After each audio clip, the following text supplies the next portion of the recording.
Shalom. This week's Sedra is Sedra's Vayetzie. Online dating websites have exploded these past years, with hundreds of thousands of couples meeting, marrying, and having children, all from originally meeting online. After filling out an online profile of one's background, one's professions, and one's interests, the company will then send you profiles that either through an algorithm or from a personal touch that meets your profile. They'll also send your profile to other people. A flaw in this system, though, is when people exaggerate or straight out lie about their background or their interests. Deception about one's background is not limited to the internet.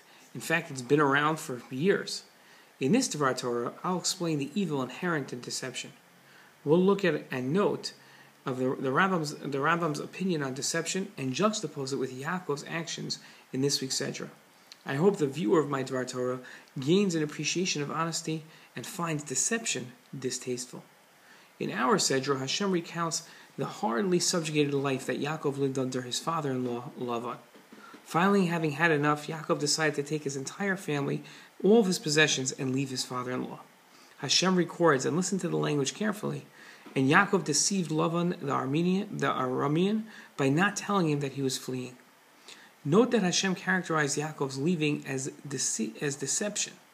Yet our tradition doesn't fault Yaakov for leaving, nor the manner in which he left. Listen to the Rambam. He writes as follows: a person is forbidden to act in a smooth-tongued and luring manner. He should not speak one thing outwardly and think a different thing in his heart. It is forbidden to deceive people, even a non-Jew. It is forbidden to utter a single word of deception or fraud. Rather, one should have only truthful speech, a proper spirit, and a heart pure from all deceit and trickery. If deception is so distasteful, how could Yaakov have practiced deception? And how could the Torah and our tradition not fault him for his lie? Deception, like all acts, are not inherently evil, but characterized based on how it is employed.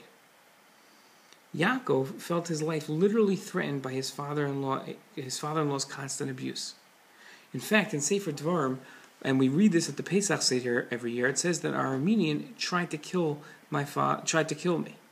Right? That's Arami Ovedovi, and that is referring to Yaakov and Lavan. Yaakov deployed deception in order to save his life. Lying is wrong when it is used in a manipulative manner in order to advance ourselves past other people, but is perfectly acceptable when used to save a life. All too often we demonize people for immoral actions, when in truth their actions were perfectly moral.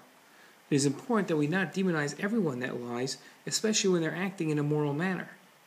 More importantly, we have to ensure that we stay away and find deception distasteful when it is not necessary. Shabbat Shalom.